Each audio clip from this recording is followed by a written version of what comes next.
माँ बगलामुखी। जय श्री महाकाल। सनातन धर्म प्रेमी भक्तजनों, आज मैं आपको बताना चाहूंगी कि हमारे घर में, परिवार में, हमारे कुल में अगर देवी देवता रुष्ट हो जाते हैं तो संपूर्ण परिवार जन में उसका क्या असर होता है। अगर कुल देवी देवता की पूर्ण कृपा संपूर्ण परिवार जन के ऊपर नहीं होती है, उनके जीवन में क्या असर पड़ता है। भक्तों, जिला बैतूल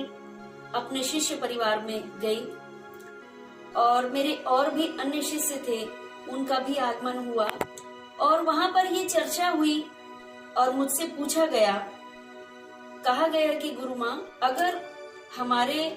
जीवन में कुल देवी देवताओं की पूर्ण कृपा नहीं हो रही है तो उसका क्या असर होता है। और किसी ने ये प्रश्न भी किया कि माँ, हमारे घर में, हमारे परिवार में हर 1-2 साल के अंतर में परिवार अकाल मृत्यु को प्राप्त हो रहा है, उसका कारण क्या है। हमें ऐसा लगता है कि कुल देवी देवताओं की गलत कृपा दृष्टि तो नहीं हो रही है। तो भक्तों, मैंने उन्हें बड़ा सटीक और सरल उन्हें मार्गदर्शन दिया। तो भक्तजनों, मैं अपने शिष्यों के जीवन में एक ईश्वर की कृपा से एक नया दिव्य प्रकाश डालना चाह रही थी, जो उनका जीवन अंधकारमय बीत रहा था और वो ज्यादा से ज्यादा कुल देवी देवताओं पर ही अपना दिमाग लड़ा रहे थे कि कुल देवी देवता के कारण ही तो ऐसा नहीं हो रहा है। लेकिन इनको समझाते हुए मैं आप सभी लोगों को मार्गदर्शन देना चाहती हूँ कि भक्तों, जब हमारे घर परिवार में अकाल मृत्यु हर 1-2 साल में 2-4 घटना होने लगती है तो उसका मूल कारण क्या है। तो यह यथार्थ सत्य है कि जब हमारे जीवन में कुल देवी देवताओं की कृपा नहीं होती है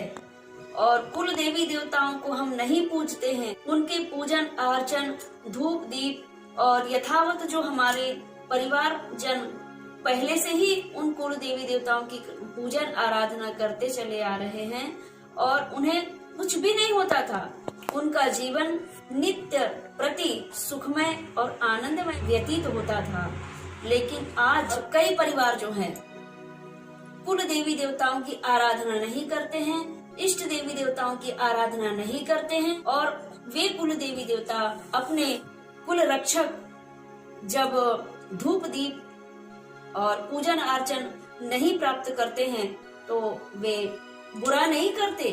वे प्रेरणा देते हैं। किसी संत ऋषि मुनि महात्माओं के द्वारा आपको प्रेरणा देते हैं और वो उनके द्वारा ही पुनः प्राण प्रतिष्ठा स्थापना होती है और फिर वह परिवार सर्व सुखों को प्राप्त होता है। अगर कुल देवी देवताओं की कृपा नहीं होती है, कुल देवी देवताओं की पूजा नहीं होती है, तो वहाँ पर सकारात्मक ऊर्जा का वास नहीं होता, वहाँ नकारात्मक ऊर्जाओं का वास हो जाता है, भूत प्रेतों का वास हो जाता है और उन्हीं भूत प्रेतों की कृपा दृष्टि से घर में 1 साल 2 साल के अंतर में 1-2 घटनाएं अल्पायु को, अकाल मृत्यु को प्राप्त करते हैं। कई भक्त ऐसे भी मेरे पास पहुंचे हैं जिन्हें परेशानियों से और रोगों से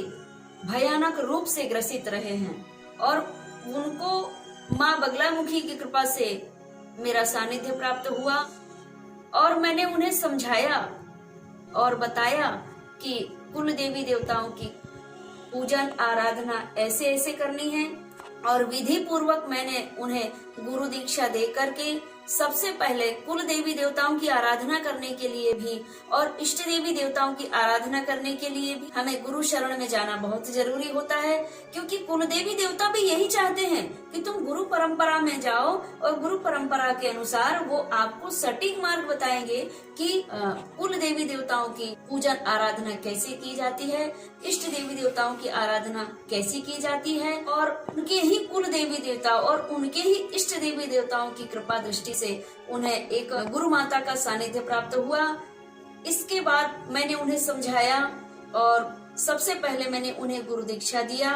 और गुरु दीक्षा देने के बाद में उन्हें कुल देवी देवताओं की पूजन अर्चन, इष्ट देवी देवताओं का पूजन अर्चन कैसे करना है। और मेरे बताए हुए मार्ग पर कई समय पहले 20 साल से वो जो रोग ग्रसित रहे हैं, भयानक से भयानक रोग, जो असाध्य रोग जिसे हम कहते हैं, राज रोग जिसे हम कहते हैं, तो वो राज रोग से भी उन्हें मुक्ति मिली, भयानक कष्टों से मुक्ति मिली। संतान की उत्पत्ति नहीं हो रही थी तो निसंतान को भी माँ बगलामुखी की कृपा से और गुरु माता की कृपा से, गुरु माता के शुभ आशीर्वाद से और उनके बताए हुए मार्ग से उन्हें संतान की उत्पत्ति भी हुई और असाध्य रोगों से मुक्ति भी हुई। और आज वे अपने कुल देवी देवता, इष्ट देवी देवताओं की आराधना करके संपूर्ण सुखों को प्राप्त कर रहे हैं। और यही माँ बगलामुखी की कृपा दृष्टि रही है। और माँ बगलामुखी और बाबा श्री महाकाल जी की कृपा दृष्टि से आज मेरे जितने भी शिष्य हैं वो संपूर्ण सुखों को धन प्राप्त कर रहे हैं और धन धान्य लक्ष्मी से भरपूर जीवन यापन कर रहे हैं। मैंने अपने शिष्यों को यह भी मार्गदर्शन दिया कि जिन घर में मुझसे जुड़ने से पहले जो अकाल मृत्यु हुई है, जो असाध्य रोग को प्राप्त होकर के और अल्पायु हुई है, उनके लिए क्या मार्ग है। आप जो जीवित हैं तो आप माँ भगवती,